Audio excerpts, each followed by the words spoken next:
আসসালামু আলাইকুম। আশা করি সকলে ভালো আছেন। সো আজকে আমি কথা বলবো আপনারা কিভাবে ইংলিশটা শিখতে পারেন।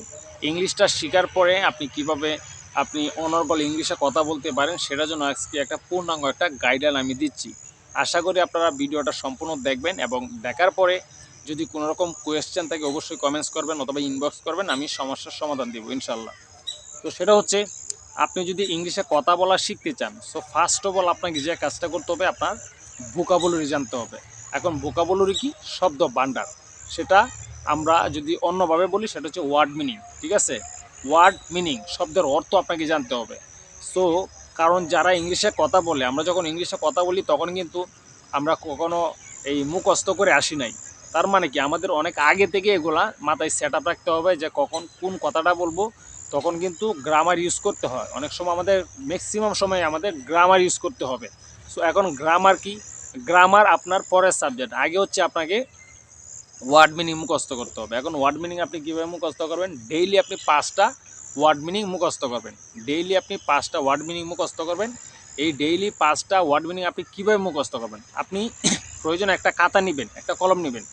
সো প্রত্যেক দিন আপনি যেগুলা বেশি ইম্পর্টেন্ট, মানে ডেইলি লাইফ আমাদের প্রতিনিয়ত আমরা যেগুলা ইউজ করি, খাই, দাই, মানে যাই, আসেন, গো, বা এগুলো আপনারা মানে যেগুলো খুবই ইজি এগুলো আপনারা শিখবেন।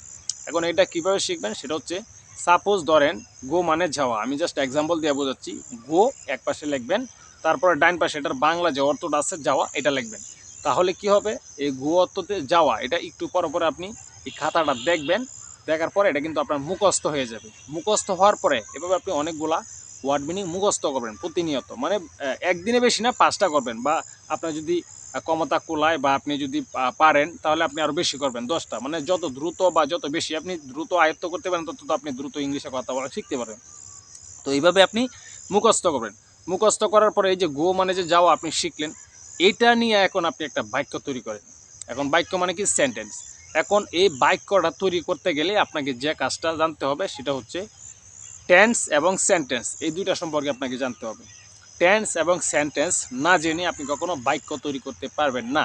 কারণ যখন টেন্সে পরে আমরা বর্তমান কাল নিয়ে কথা বলি, অতীত নিয়ে কথা বলি, ভবিষ্যৎ নিয়ে কথা বলি। সো আপনাকে টেন্সটা জানতে হবে। এখন এই গ্রামার যে রুলসগুলো এগুলা হয়তো ইনশাল্লাহ স্টেপ বাই স্টেপ আমি আপলোড করব, যাতে ইনশাল্লাহ আশা করি যে আপনারা যদি আমার ভিডিওগুলো দেখেন আপনি ইনশাল্লাহ অবশ্যই ইংলিশে কথা বলা শিখতে পারবেন। সো আজকের ভিডিওটা আমি জাস্ট একটা মানে ছোটো একটা এক্সাম্পল দিলাম যে আপনি মূলত কীভাবে ওয়ার্ড মিনিং মুখস্থ করবেন। আপনি আজকের ভিডিওটা দেখার পর শুধু ওয়ার্ড মিনিং মুখস্থ করেন, আমি যে টেকনিক অনুযায়ী বললাম ওইভাবে আপনারা ফলো করেন।